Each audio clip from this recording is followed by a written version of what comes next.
요한계시록 2장 오늘 말씀 18절부터 29절까지 말씀인데 우리 한 목소리로 같이 봉독하겠습니다. 두아디라 교회의 사자에게 편지하라. 그 눈이 불꽃 같고 그 발이 빛난 주석과 같은 하나님의 아들이 이르시되 내가 네 사업과 사랑과 믿음과 섬김과 인내를 아노니 네 나중 행위가 처음 것보다 많도다.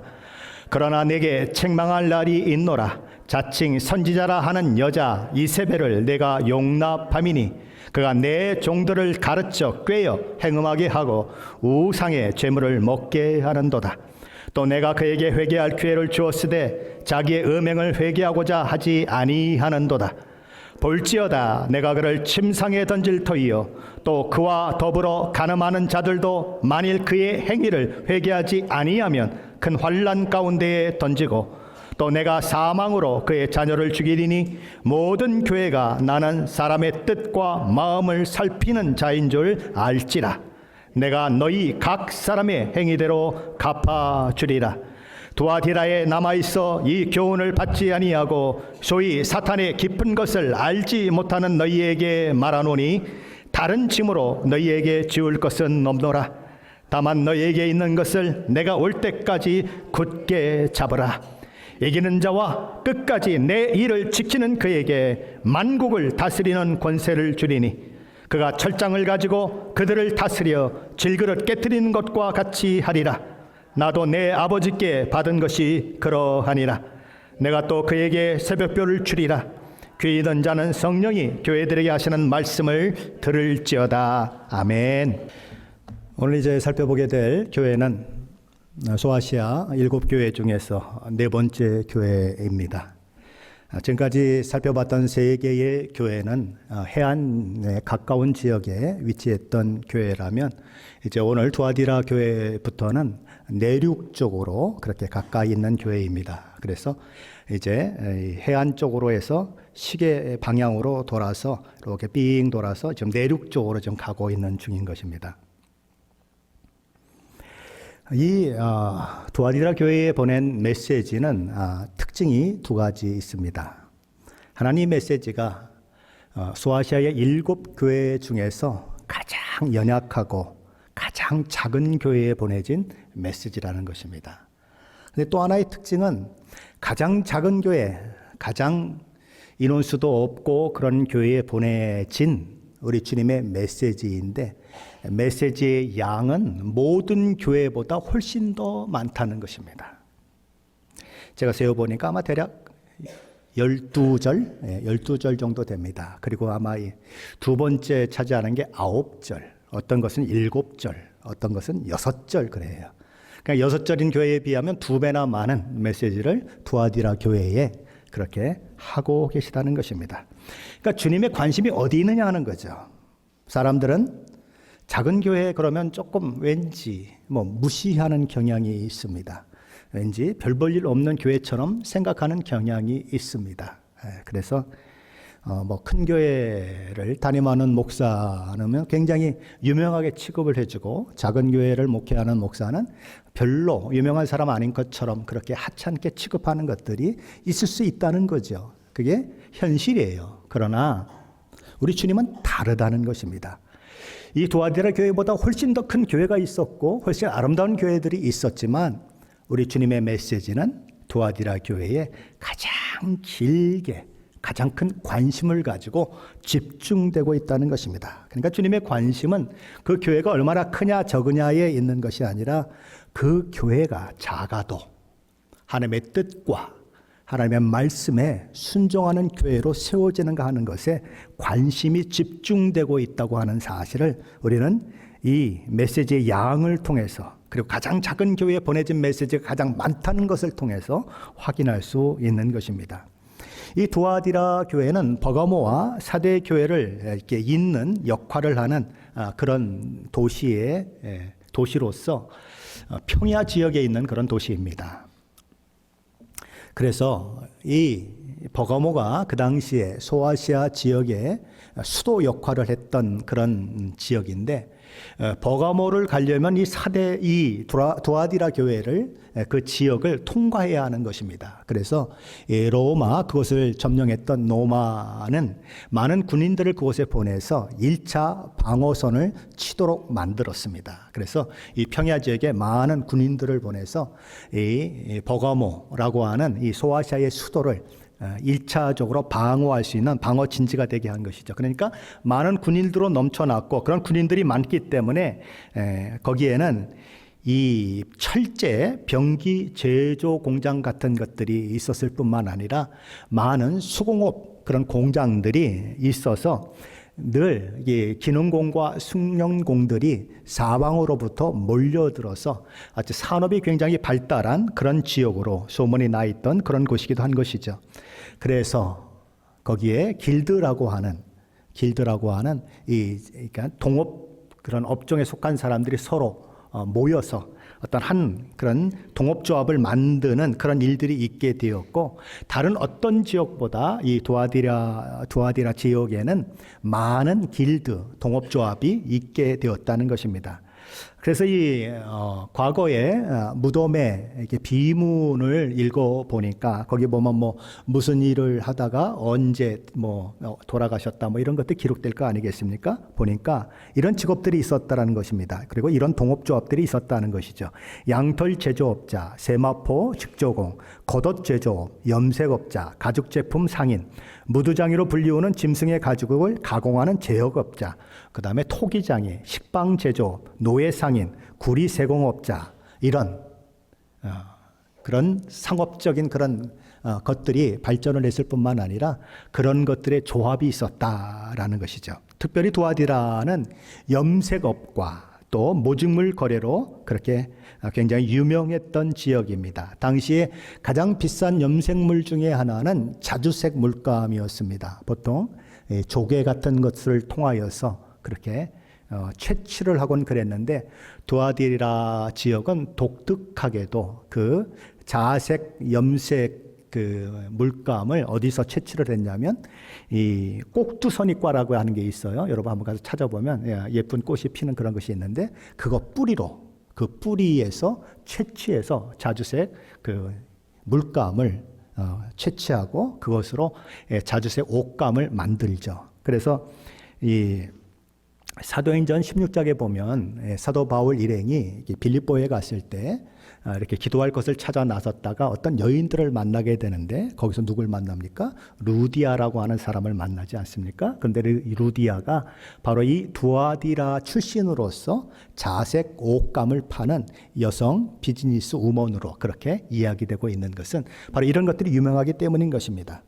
당시에 이 자색 물감은 아주 값어치가 굉장히 높은 것이었습니다. 그래서 두로산이 굉장히 유명했는데, 두로산은 이 소라에서 채취된 것이라고 그래요. 그러니까 조금만 그 소라에서 염색 그 물감이 얼마나 채취가 되겠습니까? 그러니까 얼마나 많은 것들을 잡아야 물감이 채취가 되겠습니까? 그러니까 굉장히 값어치가 높을 수밖에 없었고, 1kg 염색 그 물감의 가격이 한국 돈으로 6,600만 원이었다, 이렇게 얘기됩니다.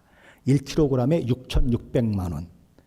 그러니까 1kg 가지면 옷을 몇 개나 염색을 할 수 있을까요? 자, 그러면 그런 물감으로 염색을 한 옷을 왕이나 귀족들이 입게 될 텐데, 그 가격은 요즘 그렇죠, 명품하고는 비교가 안 될 정도로 비싼 옷이 될 수밖에 없는, 그죠? 그런 것이 있었다는 것입니다. 자, 바로 그런 것이 이 두아디라 교회였는데, 그 두아디라 교회의 그 길드라고 하는 이 동업 조합이 발달됨으로 인해서 거기에 이제 같이 가입을 하게 되면 그들이 하자는 대로 해야 되잖아요. 그렇죠. 옛날에 코미디 프로그램 중에 웃으면 복이 와요라고 하는 것이 있었습니다. 그때 구봉서라고 하는 사람이 아주 유명했었죠. 근데 그분이 교회의 장로님이셨습니다. 그런데 그 극 중에 뭐가 나왔냐면 돼지머리 삶아놓고 절하는 게 나왔어요. 자, 그랬을 때 구봉서 장로님이 절을 했을까요? 안 했을까요? 당연히 절을 하셨죠. 자, 그런 걸 봤을 때 우리 크리스찬들의 입장에서 그걸 보게 되면 이게 저렇게 꼭 해야 되나 이런 생각이 드는 것이죠. 그렇죠? 그만큼 어떤 직업을 가졌을 때, 그리고 그런 어떤 공동체에 들어가 있을 때 자기 혼자 그것을 반대하는 것이 쉽지 않은 것입니다. 그러니까 그들이 하자는 대로 하게 되는 그런 일들이 일어나고, 그래서 이제 뭐 자기들의 수호신이 있다 그러면 그 길드 공동 그런 조합을 통해서 수호신에게 함께 경배하는 일도 일어나고, 거기서 또 약주도 거하게 드시고, 그리고 또 이렇게 여인들과 또 놀아나는 일들도 일어나고 그랬다는 것입니다. 그러다 보니 참 이게 삶이 힘든 것이죠. 거기에 포함이 안 되면, 그렇죠? 그냥 홀로 사업을 하려고 하면 그게 쉽지 않은 것입니다. 그렇죠? 우리 뭐 가끔 공동구매 뭐 이런 얘기 하죠. 공동구매. 그래서 10,000명이 공동구매를 하는 것과 한 명이 사는 것과는 가격이 천차만별이겠죠. 그래서 10,000명이 함께 구매해가지고 파는 사람하고 혼자 구매해서 파는 사람하고는 이득이 다를 수밖에 없는 거죠. 그런데다가 또 방해까지 해서 사지도 못하게 만들고, 그렇죠? 그리고 너는 우리 편이 아니니까 여기서 장사할 수 없다 그러고 쫓아내고 그러면 가족들을 먹여 살릴 방법이 없는 것입니다. 바로 이 두아데라 교회 성도들이 그런 위기 가운데 있었다라는 것입니다. 그런데 더 큰 위기는 바로 이런 상황 가운데에서 그들의 그 어려운 상황, 처지 이런 것들을 파고드는 이단이 있었다라는 것이죠. 그것이 이세벨이라고 하는 이단이었다라는 것입니다. 우리 요한계시록 2장 20절인데 한번 같이 읽어보겠습니다. 20절입니다. 그러나 내게 책망할 일이 있노라. 자칭 선지자라 하는 여자 이세벨을 내가 용납함이니 그가 내 종도를 가르쳐 꿰어 행음하게 하고 우상의 제물을 먹게 하는도다.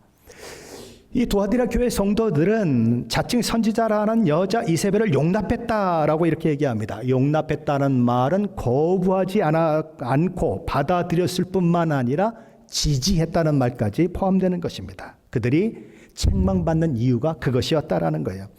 버가모 위에는 어떤 사람이 있었습니까? 발람의 교훈을 따르는 니골라당을 따르는 사람들이 있었는데, 니골라당도 하는 일이 무엇입니까? 음행하게 만드는 것이었어요. 그렇죠? 그리고 우상 제물을 먹게 하는 것이었어요. 그런데 지금 여기 두아디라 교회에 있는 이세벨 이단이 추구하는 것도 똑같았다. 행음하게 만들고 우상 숭배하는 것이었다라는 거예요. 그것이 니골라당과 이세벨 그 이단의 두 가지 닮은 점인 것입니다. 그런데 두 가지를 닮았을 뿐만 아니라 두 가지도 다른 점이 있었다라는 것이죠. 이 니골라당은 남자예요. 그렇죠? 니골라라고 하는 사람은 남자예요. 그런데 이세벨은 여자였다라는 거죠.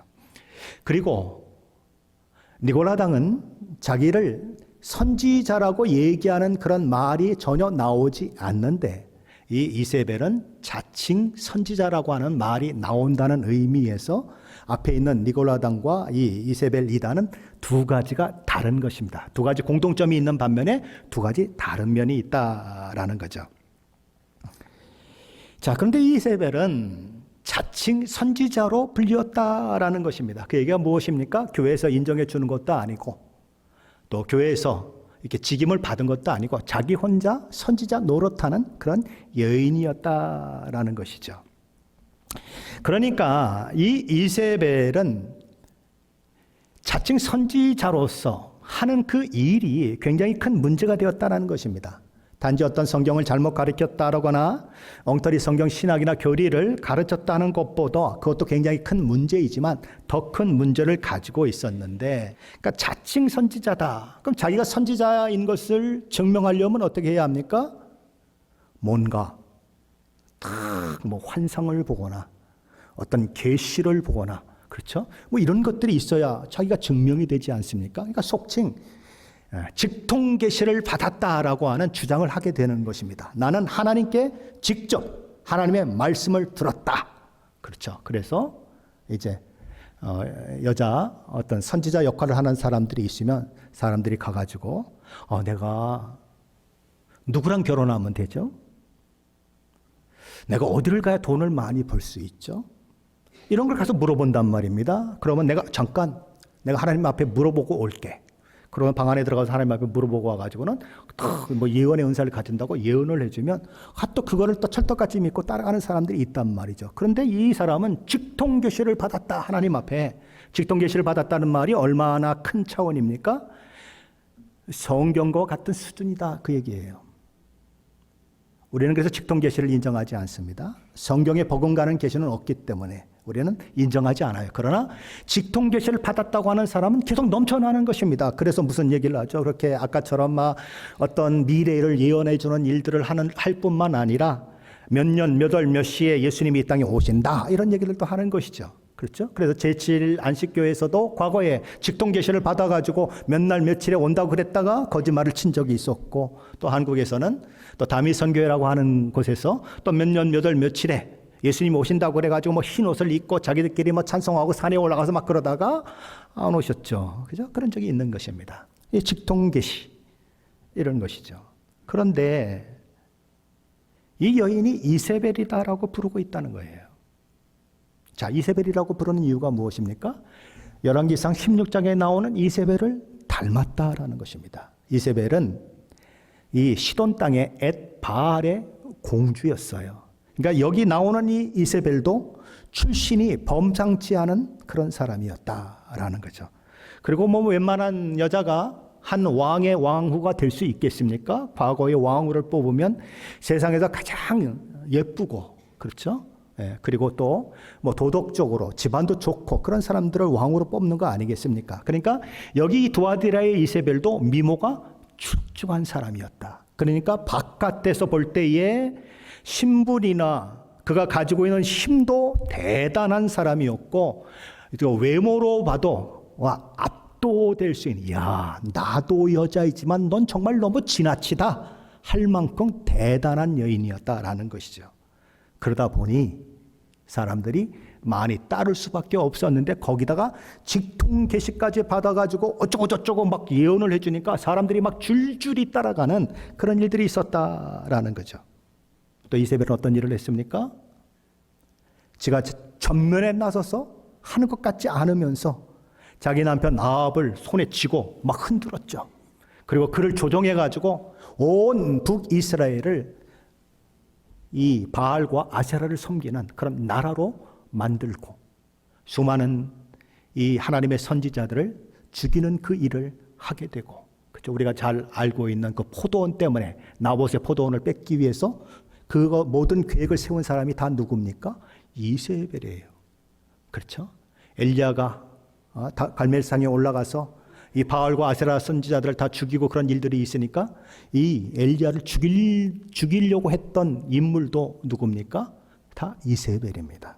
그러니까 이세벨은 바로 그런 아주 굉장히 강력한 힘과 그리고 남들을 막 기죽일 만한 그런 모습으로 나타나서 교회를 어지럽게 하는 그런 인물로 여기 등장하고 있는 것이죠. 엄청난 인물이 교회에 들어왔을 때, 그리고 교회가 막 재정적으로 어려운데 어느 회사, 예를 들면 삼성그룹의 회장님이 딱 들어오셨어. 와, 11조 한 번만 하면 우리 100명 하는 것에 10배, 100배는 되겠다. 이런 마음이 들지 않겠습니까? 그래서 자꾸 잘해주려고 그러고 목사들 가서 막 굽실굽실 하려고 그러고 그런 일들이 있을 수 있다는 거죠. 이 여인이 바로 그런 여인이었다라는 거예요. 그래서 사람들이 너무 많이 그를 쫓아가게 되었고 교회는 컨트롤하기 어려울 정도가 되었다라는 것이죠. 그런 도아디라 교회의 모습을 바라보면서 우리 주님은 당신 자신을 뭐라고 소개하는가? 우리 18절입니다. 한번 같이 보겠습니다. 도아디라 교회의 사자에게 편지하라. 그 눈이 불꽃 같고 그 발이 빛난 주석과 같은 하나님의 아들이 이르시되. 우리 주님은 당신 자신을 세 가지로 표현해내고 있습니다. 첫째는 그 눈이 불꽃 같다. 불꽃 같다고 하는 것은 모든 것을 다 꿰뚫어 보시는 그런 눈을 가지고 계신 분. 그리고 뭐 이 불꽃처럼 막 눈이 이글이글 하는 것은 뭐예요? 진노하시는 모습이죠. 하나님은, 우리 주님은 진노하시는 모습을 가지고 있다. 또 하나는 뭐예요? 주석 같은 발을 가지고 있다. 예, 발은 주석 같은 발을 가지고 있으면 엄청 강하다는 것입니다. 과거에 전쟁에서 승리하면 어떤 퍼포먼스를 했습니까? 적장을 발로 밟는 일을 했어요. 그렇죠? 바로 우리 주님이 그런 심판하시는 주님이다라는 것을 표현하는 것입니다. 그런데 하나가 더 소개되고 있습니다. 하나님의 아들이 이르시되, 이런 말이 나와요. 7 교회에 대한 편지를 다 봐도 하나님의 아들이 이르시되라고 하는 말은 오직 이 도아디라 교회에만 나온다고 하는 것입니다. 그럼 왜 주님은 이런 말씀을 하고 계시는 것일까요? 이 도아디라 지역은 이 태양의 신이라고 하는 제우스 신, 그의 아들이 아폴로인데 그들은 이렇게 생각을 했습니다. 아폴로가 우리 도시를 보호하고 그리고 지켜주는 신이다. 그래서 자신들의 수호신으로 그렇게 여겼던 것입니다.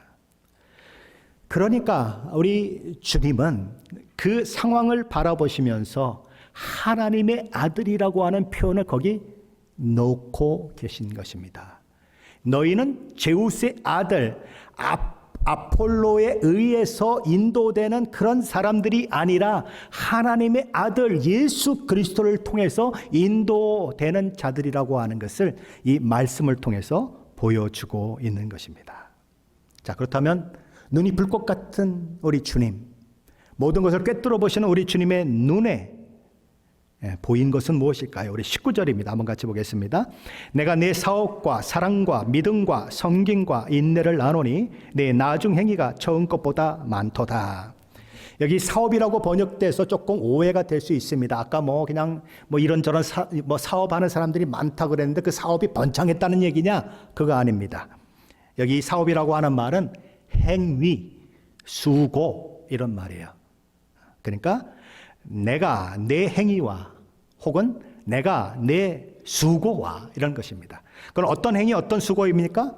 사랑의 행위, 믿음의 행위, 섬김의 행위, 인내의 행위였다라는 것입니다. 그들 가운데 사랑, 믿음, 섬김, 인내가 있었던 교회가 어느 교회인가? 두아디라 교회였다라는 것입니다. 우리 주님이 보시기 아름다운 교회, 그런 모습을 가지고 있는 교회가 두아디라 교회였다. 그런데 더 감사한 것은 우리 주님이 이렇게 말씀하고 있다는 거예요. 내 나중 행위가 처음 것보다 많도다. 어떻게 된다고요? 나중 행위가 처음 것보다 더 많다. 이렇게 말씀하셨다는 거예요. 그들은 퇴보하는 신앙을 가지고 있지 않았다. 그날이 그날 같아서 어제도 오늘 같고 오늘도 내일 같고 그런 신앙. 그냥 변함이 없는 신앙, 좋은 것 같지만 그렇지 않았다. 그들은 날마다 더 업그레이드 되는 신앙을 가지고 있었다. 어제보다 오늘이 낫고 오늘보다 내일이 나은 신앙이 그들의 신앙이었다라는 거예요. 날마다 주님과 더 가까워지고 날마다 주님을 더 닮아가고 주님을 위해 더 많이 수고하는 그런 신앙인들로 넘쳐났던 것이 어딘가 두아디라 교회였다라는 것입니다.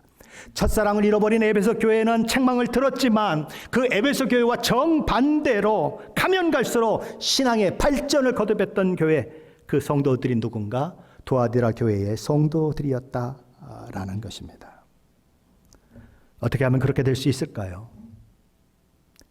디모데서 4장 5절 말씀은 모든 것이 하나님의 말씀과 기도로 거룩하게 된다라고 말씀하십니다. 디모데후서 3장 16절 17절 말씀 우리가 너무 잘 아는 말씀이죠. 모든 성경은 하나님의 감동으로 된 것으로 교훈과 책망과 바르게 함과 의로 교육하기에 유익하니 이는 왜냐하면 이렇게 나옵니다. 하나님의 사람으로 온전하게 하며 모든 선한 일을 행할 능력을 갖추게 하려 함이라. 뭐가요? 하나님의 말씀을 우리에게 주신 이유가 무엇인가? 교훈과 책망과 바르게 함과 의로 교육해서 하나님의 사람이 우리들로 하여금 온전하게 되고 모든 선한 일을 행할 능력을 갖추게 하려 함이라. 하나님의 말씀을 주신 이유라는 것입니다. 그럼 뭐예요?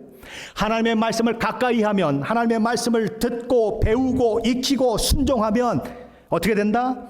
온전하게 되고 선한 일을 행할 능력을 갖추게 된다라는 거예요. 그러면 반대로 하나님의 말씀을 멀리하고 교회의 예배를 멀리하고 목사가 성경 공부한다고 해도 안 오고 그냥 주일만 땡 하고 오고 주일날도 또 어려운 일이 있으면 안 오고 그럼 어떻게 된다?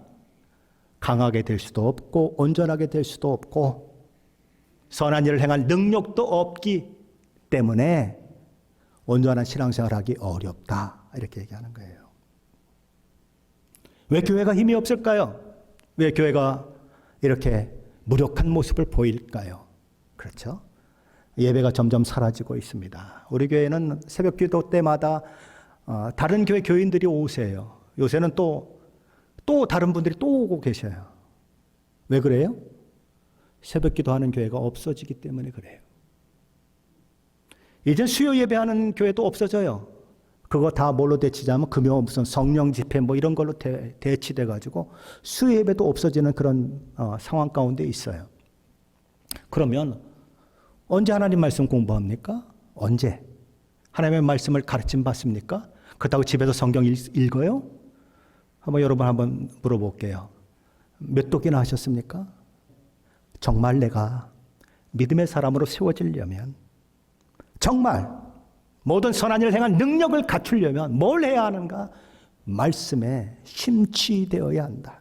말씀을 배우는데 전심을 다해야 한다는 거예요. 아니, 하나님이 약속하셨는데도 불구하고 성경을 읽는 사람은 거의 없는 거예요. 예배 사모하는 사람도 별로 없는 거예요. 그냥 편하게 살려고 하는 거예요. 그래서 이 도아디라 교회에도 어떤 사람들이 나타나는가? 하나님의 말씀을 잘 알지 못해서 자칭 선지자 이세벨을 따르는 자들이 많이 나타났다라는 것이죠. 바로 우리 주님은 그런 도아디라 교회를 향해서 이세벨을 따르는 자들을 향해서 회개하라라고 말씀하시는 거예요. 우리 21절로 23절 말씀 한번 같이 읽어봅니다. 21절로 23절입니다. 또 내가 그에게 회개할 기회를 주었을 때 자기의 음행을 회개하고자 아니하는도다. 볼지어다 내가 그를 침상에 던질 터이요 또 그와 더불어 간음하는 자들도 만일 그의 행위를 회개하지 아니하면 큰 환난 가운데에 던지고 또 내가 사망으로 그의 자녀를 죽이리니 모든 교회가 나는 사람의 뜻과 마음을 살피는 자인 줄 알지라. 내가 너희 각 사람의 행위대로 갚아주리라. 우리 주님은 자칭 선지자라고 하는 이 도아디라 성도들을 미혹한 그 악한 이세벨에게조차도 무슨 기회를 주셨습니까? 회개할 기회를 주셨습니다. 회개하라. 그런데 회개하기를 거부하더라. 만약에 교회에서 그런 일이 있을 때 치리를 해야 되겠다고 담임 목사가 나선다면 어떤 일이 일어날까요? 100명의 교인이 있는데 90명이 이 선지자를 좋아합니다. 따라갑니다. 그래서 이 사람을 치리하겠습니다 라고 공동의회에 붙였더니 찬성은 10표, 반대가 90표가 나오면 치리할 수 있습니까? 없습니까? 못합니다. 근데 치리한다고 그랬더니 이 여자가 나한테 딱 찾아와가지고, 목사님! 내가 지금 누군지 몰라요? 자꾸 까불면 내가 90명 다 데리고 나갈 거니까 당신 10명하고 목회해. 이러면은 생각해 보세요. 100명 있었던 교인이 갑자기 10명으로 줄어드는 상황이 만들어졌을 때 과연 타협하지 않을 수 있겠는가? 이거 참 굉장히 어려운 거예요. 그러니 이세벨로서는 회개하라고 웃기는 소리 하고 앉았는데 이렇게 되는 거죠. 그냥 회개 안 하는 거예요. 교회 리더십들도 무시하고 지 마음대로 행하는 그런 일들이 있었다. 그랬더니 우리 주님이 뭐라고 말씀하십니까? 볼지어다 내가 그를 침상에 던질 터이요 이렇게 말씀하는 거예요. 과거에 이세벨은 그렇죠. 누가 우리 편이 되겠느냐라고 예후가 소리쳤을 때 여인이 하나 나와가지고 그죠? 막 얘기하고 그러더니 들어가서 의논하더니 창밖으로 던져버렸어요. 이세벨을. 그래가지고 그냥 창밖에 던져져가지고 그냥 막 머리도 깨지고 막 그러면서 그렇게 죽었는데 막 개들이 와가지고 그렇죠? 다 먹고 치워서 뼈만 남았다. 그렇게 던져진 이세벨처럼 도아디라의 교회에 있는 이세벨도 던질 것이다. 어디에 던지는가? 침상에 던질 것이다. 죽을 병에 걸려 병원 신세를 짓는 그런 상황을 만들어서 다시는 미혹하는 일들을 하지 못하겠다. 그렇게 선언하는 것입니다. 자, 그렇다면 그와 한통속이 되어서 마치 영적 간음을 행하고 그랬던 사람들은 어떻게 될까요? 주님은 이렇게 말씀하십니다. 또 그와 더불어 간음하는 자들도 만일 그의 행위를 회개하지 아니하면 큰 환난 가운데 던지겠다.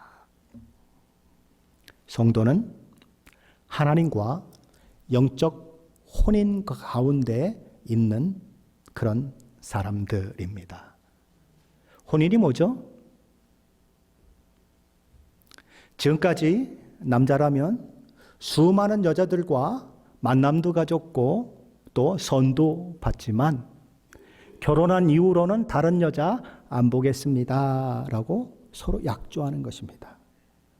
여자도 마찬가지예요. 내가 지금까지 수많은 남자들에게 눈을 주기도 하고 만나기도 하고 선도 받지만 이제 결혼했으니 나는 당신 한 분으로 만족하고 평생 살겠습니다. 이게 결혼이에요. 맞아요?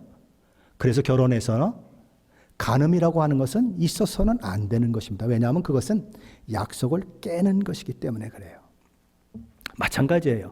하나님과 영적 결혼 관계 가운데 있다고 하면 하나님 앞에 정절을 지켜야 하는 것입니다. 하나님 앞에 하나님만을 사랑해야 하고 하나님만을 남편으로 모시고 사는 일들이 있어야 하는 거예요. 그런데 다른 남편을 찾아가고 다른 우상 숭배를 하고 그런다고 하면 그것은 영적 간음과 똑같은 것이다. 그 얘기를 하는 거예요. 그런 자들은 큰 환난 가운데 던져버리겠다. 이렇게 얘기하는 것입니다. 그런데 또 한 사람들이 있는 거예요. 이세벨을 닮아도 너무 닮아서 이세벨의 자식들이다라고 이야기하는 사람들이 있었다라는 거죠. 너무 닮아서. 그냥 딱 보면 걸음걸이만 보고, 그렇죠? 이렇게 하는 행동만 보면, 이거 누구 자식이네 아는 것처럼 이세벨을 너무 꼭 빼닮은 그런 자녀라고 불릴 만한 사람들이 있었다라는 거예요. 이세벨과 너무 닮고 너무 친밀한 그런 관계 가운데 있었던 이세벨의 제자들을 가리키는 말입니다. 그런데 그들에게는 회개하면이라고 하는 그런 말이 아예 없어요. 그냥 사망에 던져넣겠다라는 말만 있습니다. 이세벨을 멘토로 삼고 스스로 멘티가 된 사람들 어떻게 되는가? 사망에 던져진다. 그렇게 얘기하는 것이죠. 그다음에 이 모든 두아디라 교회에 보낸 메시지를 통하여 우리 주님께서 오고 오는 세대에 세워진 모든 교회를 향해 하신 권면의 말씀은 무엇일까요? 23절입니다. 모든 교회가 나는 사람의 뜻과 마음을 살피는 자인 줄 알지라. 내가 너희 각 사람의 행위대로 갚아주리라. 불꽃 같은 눈동자로 보셨던 주님은 어떻게 한다고요? 심판자인 줄을 알지라. 주석 같은 발을 가지신 분은 뭐라고 말씀하십니까? 내가 너희 각 사람의 행위대로 갚아주리라. 하나님께서 이세벨과 영적 간음을 행하는 자들을, 이세벨의 자녀와 같은 자들을 다 심판하시고 나면 교회들이 알게 된다라는 거죠. 에이, 하나님이 다 보시고 계셨구나. 하나님이 다 알고 계셨구나. 하나님 우리의 심령 깊은 곳에서 일어나는 일까지도 생각까지도 알고 계시는 분이구나. 그것을 알게 된다는 거예요. 지금까지는 누가 봐. 내가 이렇게 한다고 하나님이 나한테 무슨 나를 망하게 하거나 나를 이렇게 잘 못되게 하거나 그런 적이 있어? 내가 그냥 마음껏 행했는데 하나님 나한테 축복을 주셔서 돈은 그냥 맨날 늘어나고, 내 재산은 날마다 늘어나고 우리 자손들은 그냥 날마다 잘 되고 그러는데 무슨 신앙? 그러면 살았던 사람들이 있을 수 있어요. 그러나 하나님께서, 우리 주님께서 이세벨과 그와 영적 행음을 한 자들, 그의 제자들을 심판하시는 모습을 보면서 두려움을 느끼는 거예요. 하나님은 살아 계시구나. 하나님은 내가 이렇게 잘못하는데도 가만 놔두는 이유가 어디에 있는가? 회개하고 돌이키라고 시간을 주시는 것이구나 하는 것들을 깨닫게 된다는 거예요. 그리고 하나님은 심판하신 분이심을 알게 된다라는 거예요. 하나님의 심판이 더디기 때문에 악인들이 악을 행하기에 담대합니다. 그런 악인들은 하나님이 오래 기다리시며 회개의 시간을 주고 있다는 사실을 기억해야 하고 회개하고 돌이켜야 하는 것입니다. 돌이키지 않으면 이세벨이 망한 것처럼, 음행하는 자들이 망한 것처럼, 그의 제자들이 망한 것처럼 망할 수밖에 없다라고 우리 주님은 선언하는 것입니다. 이렇게 두아디라 교회에 아주 나쁜 영향을 미치는 사람들이 있어서 우리 주님의 마음을 아프게 하는 사건들이 있었지만 소수의 사람들이 있었는데 그들은 자신의 거룩함을 지켜냈던 사람들이다라고 얘기합니다. 우리 24절 25절인데 한번 같이 읽어봅니다. 24절 25절입니다.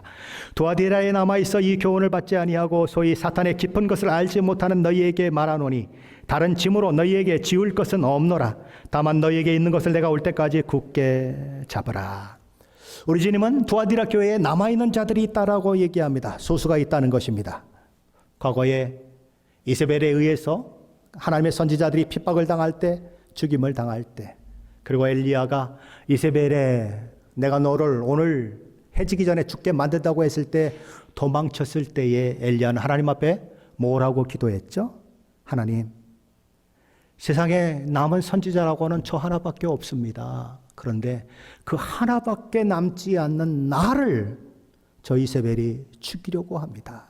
하나님, 내 생명을 거두어 주십시오. 이렇게 기도했어요. 우리 주님 뭐라고 말씀하시죠? 아니다.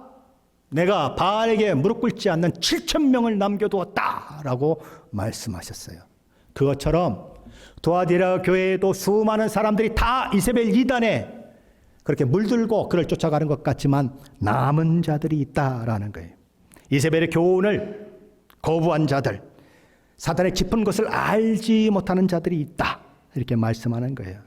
그런 남은 자들을 향해 우리 주님 말씀하십니다. 다른 짐으로 너희에게 지을 것은 없노라. 다만 너희에게 있는 것을 내가 올 때까지 굳게 잡아라. 무슨 얘기예요? 내가 너 수고를 알고 내 행위를 안다. 내가 작은 믿음을 가지고도 믿음을 지키기 위해서 안간힘을 다하고 있는 것 안다. 내가 불이익을 당하면서도 이렇게 하지 않아야 돈이 더 많이 번다는 것을 알면서도 나를 믿는 믿음 때문에 재물과 타협하지 않는 것도 내가 안다. 그런데 나는 그 위에 더 많은 짐을 너에게 지어줄 의사가 전혀 없다. 아들아, 딸아, 충분하다. 내가 나를 향하여 믿음을 지키며 어려운 상황 가운데서 한 걸음 한 걸음 걸어가는 것이 자랑스럽다. 내가 너한테 더 뭘 요구하겠니? 그냥 그것을 keep 고행해라, 그렇게 말씀하는 거예요. 그 다음에 이런 자들에게 하나님은, 우리 주님은 뭐라고 약속하실까요? 26절로 28절인데 함께 읽어보겠습니다. 이기는 자와 끝까지 내 일을 지키는 그에게 만국을 다스리는 권세를 주리니 그가 철장을 가지고 그들을 다스려 질그릇 깨트리는 것과 같이 하리라. 나도 내 아버지께 받은 것이 그러하니라. 내가 또 그에게 새벽별을 주리라. 이기는 자, 끝까지 인내하며 주님의 일을 자기 그렇게 지키는 자에게 주어지는 복이 무엇입니까? 우리 주님이 하나님께 받아서 만국을 다스리는 권세를 받았던 것처럼 너희에게도 만국을 다스리는 그 권세를 주겠다라고 말씀하시는 거예요. 그리고 또 뭘 주겠답니까? 새벽별을 주겠다, 이렇게 얘기합니다. 여기 새벽별을 준다라고 하는 말 속에서 준다라고 하는 말은 직책을 맡기다, 나타내게 하다, 은사를 주다, 몫을 주다, 이런 뜻을 가지고 있습니다. 그럼 새벽별을 준다라고 했는데 새벽별은 뭘까요? 새벽별은 예수님 자신을 가리킵니다. 요한계시록 22장 16절에 그렇게 나와 있어요. 제가 한번 읽어드릴게요. 나 예수는 교회들을 위하여 내 사자를 보내어 이것들을 너희에게 증언하게 하였노라. 나는 다윗의 뿌리요 자손이니 곧 광명한 새벽별이라 하시더라. 누가 광명한 새벽별이라고요? 나는, 예수님이 그렇다는 거예요. 새벽별은 어떤 희망, 소망을 상징하지 않습니까? 우리 주님을 받는 자들, 우리 주님의 죽으심과 부활과 그분을 통해서 영생을 허락하신 모든 것들을 받아 누리는 자들이 누군가? 바로 주님 자신을 받는 자들이다, 이렇게 얘기하는 거예요. 당시 로마 황제들은 금성, 그것을 새벽별로 생각을 했고 자기들은 금성의 후손이다, 이렇게 생각을 했습니다. 그런데 우리 주님은 말씀하시는 것입니다. 로마의 황제가 새벽별의 아들이 아니고 내가 새벽별이다. 내가 하나님의 아들로서 로마의 황제가 너의 모든 상황을, 너의 모든 처지를 좌지우지하고 그가 모든 힘을 가지고 있는 것처럼 네 눈에 보이지만 아니다. 하나님의 아들인 내가 이 세상을 주관하고 있고 이 모든 역사를 주관하고 있다. 그렇게 말씀하시는 것이 새벽별을 주시겠다고 하는 말씀 속에 들어있는 것입니다. 그러면서 예수님은 이렇게 말씀하십니다. 귀 있는 자는 성령이 교회들에게 하시는 말씀을 들을지어다. 교회 단수라고 되어 있지 않습니다. 교회들에게 복수로 되어 있습니다. 다시 말해서 이 말씀은 두아디라 교회를 향한 말씀만이 아니라 오늘 시애틀 임마누엘 교회를 향한 말씀이고 하나님의 성령이 우리 안에 임하심으로 인하여 하나님의 교회된 하나님의 성전된 저와 여러분을 향해서 하는 말씀이기도 하다라는 것입니다.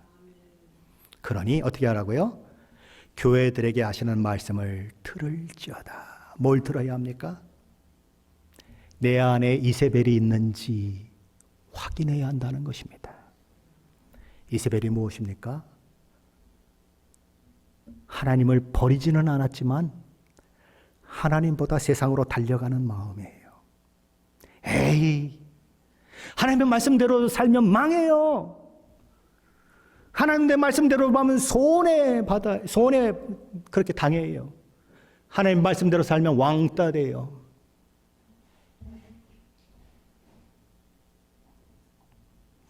그런 세상이 무서워서 세상과 타협하고 세상의 모든 요구에 굴복하는 모습들 우리 안에 있을 수 있는 것입니다. 여러분에게도 이 세상을 살면서 그런 갈등이 있는 거죠.